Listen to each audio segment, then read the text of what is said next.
सुप्रभात। राम कृपा से इसमें आपका फिर से एक बार स्वागत है। आज मैं आपके लेकर हाजिर हुआ हूँ राजा भद्रायु तथा रानी कीर्ति मालिनी की धार्मिक दृढ़ता की परीक्षा शिव पार्वती ने किस प्रकार ली, उस आख्यान को आप जरूर सुनिए और इस भक्ति में प्रसंग को सुनकर आप भक्ति में लाभ उठाइए। राजकुमार भद्रायु जब राज्य सिंहासन पर आरूढ़ हुए तब राजा चंद्रागंध और रानी सीमांतकी की बेटी सती साध्वी कीर्ति मालिनी के साथ उनका विवाह हुआ। किसी समय राजा भद्रायु ने अपनी पत्नी के साथ वसंत ऋतु में वन विहार करने के लिए एक गहन वन में प्रवेश किया। उनकी पत्नी शरणागत जनों का पालन करने वाली थी।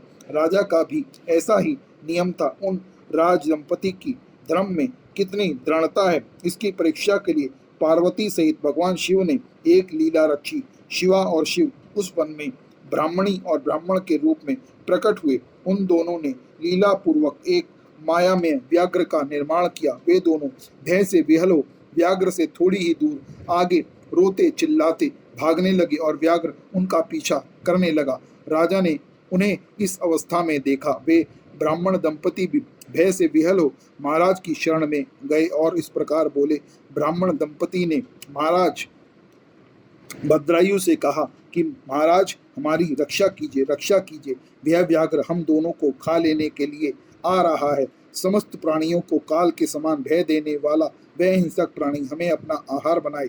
इसके पूर्व ही आप हम दोनों को बचा लीजिए। उन दोनों का यह करुणा क्रंदन सुनकर महावीर राजा ने ज्यों ही धनुष उठाया त्यों ही वह व्याघ्र उनके निकट आ पहुंचा। उसने ब्राह्मणी को पकड़ लिया। वह बेचारी हाय नाथ, हाय नाथ, हाय प्राण वल्लभ, हाय शंभो, हाय जगत गुरु इत्यादि कहकर रोने और विलाप करने लगी। व्याघ्र बड़ा भयानक था। उसने ज्यों ही ब्राह्मणी को अपना ग्रास बनाने की चेष्टा की त्यों ही भद्रायु ने तीखे बाणों से उसके मर्म में आघात किया, परंतु उन बाणों से उस महाबली व्याघ्र को तनिक भी व्यथा नहीं हुई। वह ब्राह्मणी को बलपूर्वक घसीटता हुआ तत्काल वहां से दूर निकल गया। अपनी पत्नी को बाघ के पंजे में पड़ी देख ब्राह्मण को बड़ा दुख हुआ और वह बारंबार रोने लगा। देर तक रोकर उसने भद्रायु से कहा, राजन, तुम्हारे वे बड़े बड़े अस्त्र कहाँ हैं?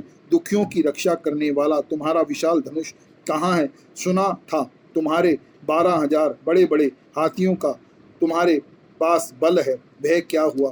तुम्हारे शंख खड़ग और मंत्रास्त्र विद्या से क्या लाभ हुआ? दूसरों को क्षीण होने से बचाना क्षत्रियों का परम धर्म है। धर्मज्ञ राजा अपना धन और प्राण देकर भी शरण में आए हुए दीन दुखियों की रक्षा करते हैं। जो पीड़ितों की प्राण रक्षा नहीं कर सकते, ऐसे लोगों के लिए तो जीने की अपेक्षा मर जाना ही अच्छा है। इस प्रकार ब्राह्मण का विलाप और उसके मुख से अपने पराक्रम की निंदा सुनकर राजा ने शोक से मन ही मन इस प्रकार विचार किया, अहो, आज भाग्य के उलटफेर से मेरा सारा पराक्रम नष्ट हो गया, मेरे धर्म का भी नाश हो गया, अंत मेरी संपदा, राज्य और आयु का भी निश्चय ही नाश हो जाएगा। यूं विचार कर राजा भद्रायु ब्राह्मण के चरणों में गिर पड़े और उसे धीरज बंधाते हुए बोले, ब्राह्मण, मेरा पराक्रम नष्ट हो गया। महामते, मुझे क्षत्रिय धर्म पर कृपा करके शोक छोड़ दीजिए। मैं आपको मनवांछित पदार्थ दूंगा। यह राज्य, यह मेरी रानी, यह मेरा शरीर, सब कुछ आपके अधीन है। बोलिए, आप क्या चाहते हैं? ब्राह्मण बोले, राजन, अंधे को दर्पण से क्या काम? जो भिक्षा मांग कर जीवन निर्वाह करता हो वह बहुत से घर लेकर क्या करेगा? जो मूर्ख है उसे पुस्तक से क्या काम? तथा जिसके पास स्त्री नहीं है वह धन लेकर क्या करेगा? मेरी पत्नी चली गई, मैंने कभी काम सुख का उपभोग नहीं किया। अंत काम भोग के लिए आप अपनी इस बड़ी रानी को मुझे दे दीजिए। राजा ने कहा, ब्राह्मण, क्या यही तुम्हारा धर्म है? क्या तुम्हें गुरु ने यही उपदेश किया? क्या तुम नहीं जानते कि पराई स्त्री का स्पर्श स्वर्ग एवं सुयश की हानि कराने वाला है? पर स्त्री के उपभोग से जो पाप कमाया जाता है उसे सैकड़ों प्रायश्चितों द्वारा भी धोया नहीं जा सकता।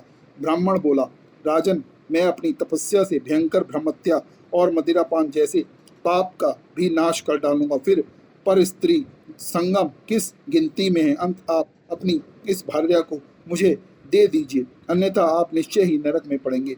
ब्राह्मण की इस बात पर राजा ने मन ही मन ये विचार किया कि ब्राह्मण के प्राणों का रक्षा न करने से महापाप होगा। अंत इससे बचने के लिए मुझे अपनी पत्नी को दे ही डालना चाहिए, यही श्रेष्ठ है।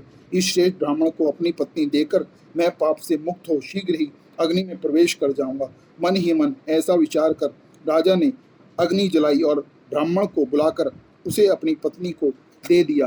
तत्पश्चात स्नान करके पवित्र हो देवताओं को प्रणाम करके उन्होंने अग्नि की 2 बार परिक्रमा की और एकाग्रचित होकर भगवान शिव शंकर भोलेनाथ का ध्यान किया। इस प्रकार राजा को अग्नि में गिरने के लिए उद्धत देख जगतपति भगवान विश्वनाथ सहसा वहां प्रकट हो गए। उनके 5 मुख थे, मस्तक पर चंद्रकला आभूषण का काम दे रही थी, कुछ कुछ पीले रंग की छटा लटकी हुई थी।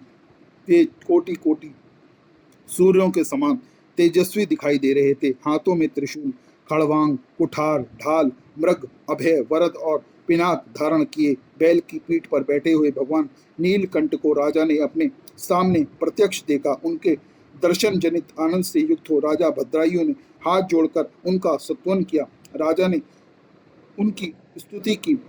उनकी स्तुति करने के पश्चात भगवान शंकर ने राजा से कहा, राजा, तुमने किसी अन्य का चिंतन न करके जो सदा सर्वदा मेरा पूजन किया है, तुम्हारी इस भक्ति के कारण और तुम्हारे द्वारा की हुई इस पवित्र स्तुति को सुनकर मैं बहुत प्रसन्न हुआ हूँ।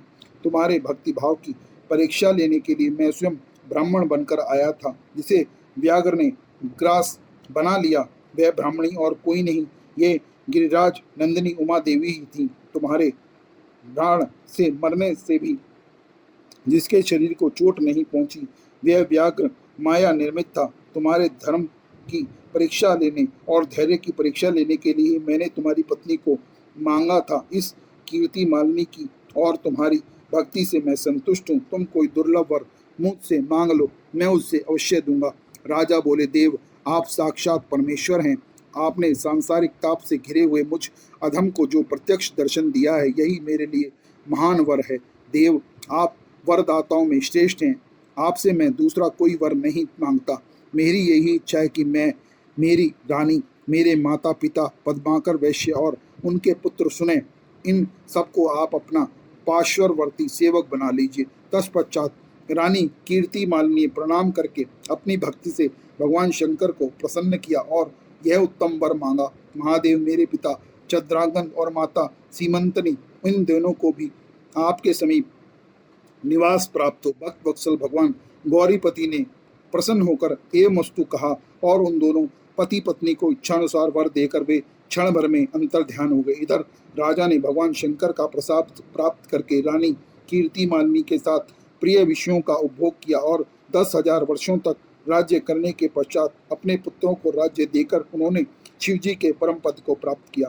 राजा और रानी दोनों ही भक्ति पूर्वक महादेव जी की पूजा करके भगवान शिव के धाम को प्राप्त हुए। यह परम पवित्र पाप नाशक एवं अत्यंत गोपनीय भगवान शिव का विचित्र गुणानुवाद जो विद्वानों को सुनाता है और जो स्वयं इसको सुनता है, वह स्वयं भी शुद्ध चित्त होकर इस आख्यान को सुनता है। वह इस लोक में भोग ऐश्वर्य को प्राप्त कर अंत में भगवान शिव के लोक को प्राप्त होता है। इसमें कोई कहने की बात नहीं है। जो इस आख्यान को पूरा सुनता है और दूसरे को भी सुनाता है, वह निश्चय ही स्वर्ग लोक का अधिकारी हो जाता है। तो आज आपको यह आख्यान कैसे लगा, यह हमें कमेंट में जरूर बताएं और यदि यह आख्यान आपको पसंद आया हो तो वीडियो को लाइक और चैनल को सब्सक्राइब जरूर कीजिए। हर हर महादेव, हर हर महादेव, हर हर महादेव। जय श्री राम, जय श्री राम, जय श्री राम।